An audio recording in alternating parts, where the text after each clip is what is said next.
I've often been asked how the North Eastern Car Club came into being, and there's probably a lot of people here this evening who don't really know how it came about. But we've been around for 60 years, which is some sort of achievement, I believe, which not too many other clubs in Australia can put a name to. It all began on the 22nd of January 1953, when John Josephs, a motorcycle enthusiast, and Bill Higgins, a racing car owner, approached the Wangaratta Borough Council seeking permission to use the common, which was adjacent to the airstrip in Greta Road, for a race meeting for cars and motorcycles.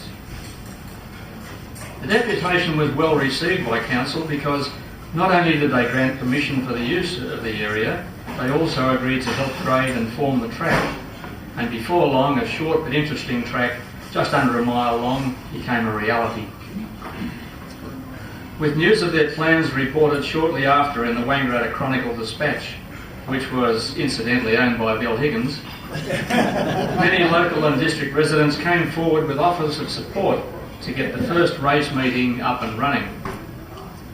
They realised that running a race meeting brought with it a sense of responsibility, expertise and skill, not to mention sheer hard work. But for this they needed to form a car club so that they could spread the load. As a result of the interest, a meeting was held in the Wangaratta Town Hall on Tuesday the 10th of March 1953, where it was agreed that there should be a new club formed with the aim of promoting motor racing and other forms of motorsport. But this wasn't the first time that a motoring club had been formed in the Wangaratta district. It appears that Bill Higgins had his finger in the pie again, and he was the inaugural president of a club called the Wangaratta Car and Motorcycle Club, which saw the light of day in November 1945, some 8 years before Higgins' second attempt in 1953 to form another club. But to this day, nobody is sure just what happened to that club, and there are no records of it after 1946. So if anyone does know what happened to it, we'd be pleased to know so we can update our records. At that March meeting in the local town hall, a motion was moved by Misha Ravdal and seconded by Jack Headley, two interested attendees, that a club be formed under the title of the North Eastern Car Club. It was agreed that the annual subscription fee would be £1, which is about $2, and Lady Associates 10 shillings, with meetings to be held every 2 weeks. So this night saw the birth of the North Eastern Car Club as we know it. The new club, made up of its new bunch of new and enthusiastic members, got down to work preparing a track at the airstrip, and the first race meeting was up and running just 2 months after the club was formed. It was the first of a number of combined car and motorcycle meetings to be held there. Fittingly, the new president, Bill Higgins, there's that name again, won the first race, a 4-lap handicap in his SS 100 Jaguar. The North Eastern Car Club was up and running now, and the future looked bright. Who could have predicted what the next 60 years would hold? Tonight there are a number of very early North Eastern Car Club members with us who I'd like to acknowledge. Dave Sunderland, who joined the club in May 1954, just a year after it was formed. Gordon Henderson, July 1954. Gordon Butler, March 1955. Bill McCormack, May 1957. Brian and Alison Burke, October 1958. And Bob Dwyer, 1960. So you can see there's some very long-serving members amongst us here this evening. Maybe if we get those people to stand up and give them a warm hand.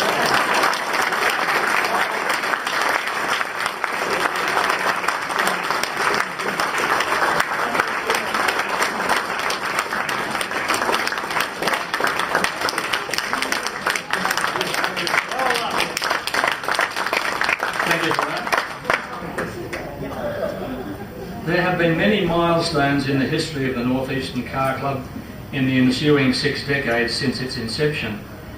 Many to do with motor racing at the airstrip, and later at Tarrawinji with the construction of a new track, after it was realised that the airstrip would never be a viable long-term investment. It had no drainage, and in the winter it used to flood like mad. The first milestone of the club was opening a race meeting at the new track at Tarrawinji on the 10th of November 1957, which was a culmination of thousands of hours of back-breaking working bees. However, on the day, nobody in their right mind could have imagined that on that day 7,000 spectators would enter the circuit through the gates, while an estimated 1,000 snuck in under the fences. Without paying, I might add. It was the biggest crowd that the North East had ever seen. Not only that, but the club set an Australian record by running a program of 26 races during the day, and with the program running right on schedule until the very last race. That's a real achievement. The club ran 16 successful race meetings at Tarrawingi between November 1957 and the circuit's closure in April 1965, after the members faced an expensive circuit upgrade which CAMS, in their wisdom, had decreed.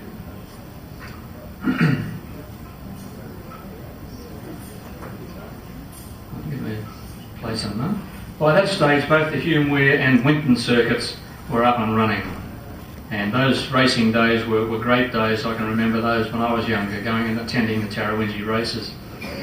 It's an interesting aside that just recently on eBay somebody had a North Eastern Car Club Tarrawingi race program up for sale for $200.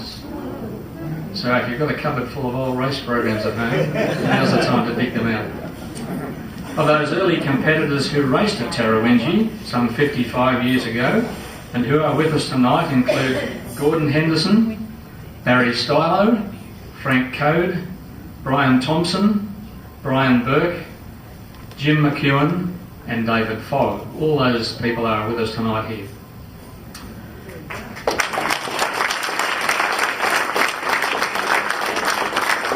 And we're very grateful that they're able to come along tonight. But it wasn't all motor racing, because even in those early years the club was already into car trials. The North Eastern 12-hour trial was first held in 1954, just 12 months after the club's formation. By any stretch of the imagination, that 12-hour was a marathon event, starting at midnight in Wangaratta and covering 400 miles or 650 kilometres throughout the North East. It was won by the late Ted Parsons and Noel Lewis in a Volkswagen. The club's first club champion, Doug Sunderland, who is here tonight, started as car 1 in a Vauxhall Velox.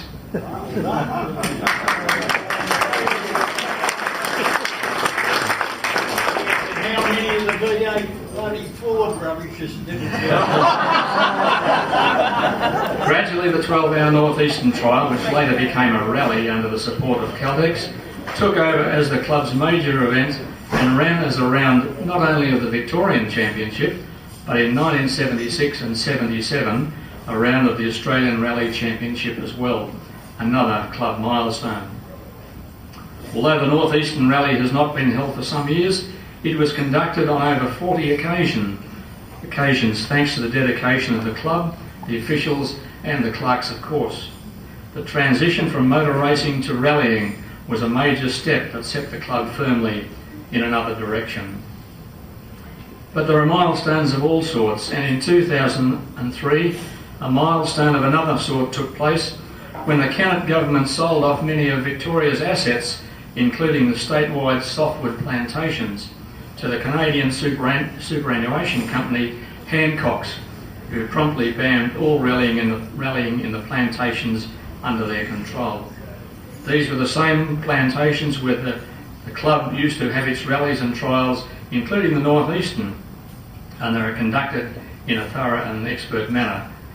10 years later, we still have not set foot or set wheels into the pines, and our once extensive rally program, the mainstay of our club today, is no more because of this.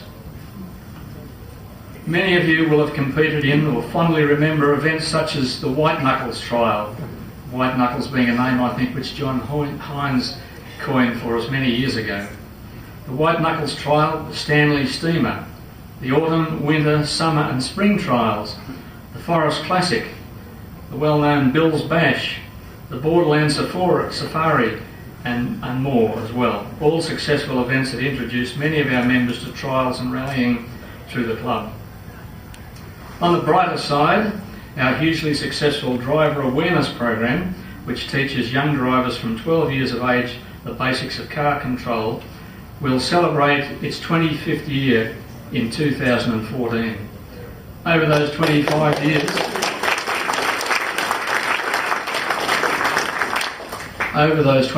years, close to 100 young people have enjoyed our program of motorcar and carnacross events, while at the same time gaining valuable pre-licensed driving skills and car control under the watchful eye of club members, and for this the club is very proud.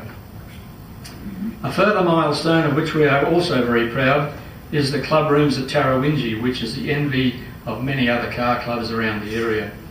We've just finished relining the walls inside. There have been hundreds of hours contributed by our President Ray, who's a cabinet maker, and if you see it tomorrow you'll see what an asset that building is to us. There are many more milestones that I haven't mentioned, and I could go on for quite a while, but we should also remember tonight the club presidents who were responsible for setting the club in a very positive direction over more than half a century.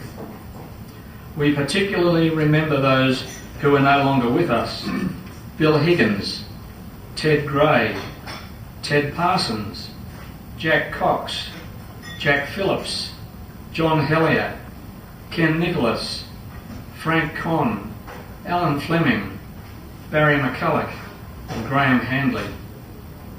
We also remember those secretaries, treasurers, members and general public who have passed away also after giving loyal support to the North Eastern Car Club. Over these remarkable 60 years, the North Eastern Car Club has achieved an enormous amount thanks to its dedicated presidents, secretaries, treasurers, committee members and ordinary members. We can't predict what the next 60 years will bring, or whether our club will still be in existence in 2073. But we do know that all of you, the members, have made the club what it is today, and for that you too should be immensely proud. Thank you.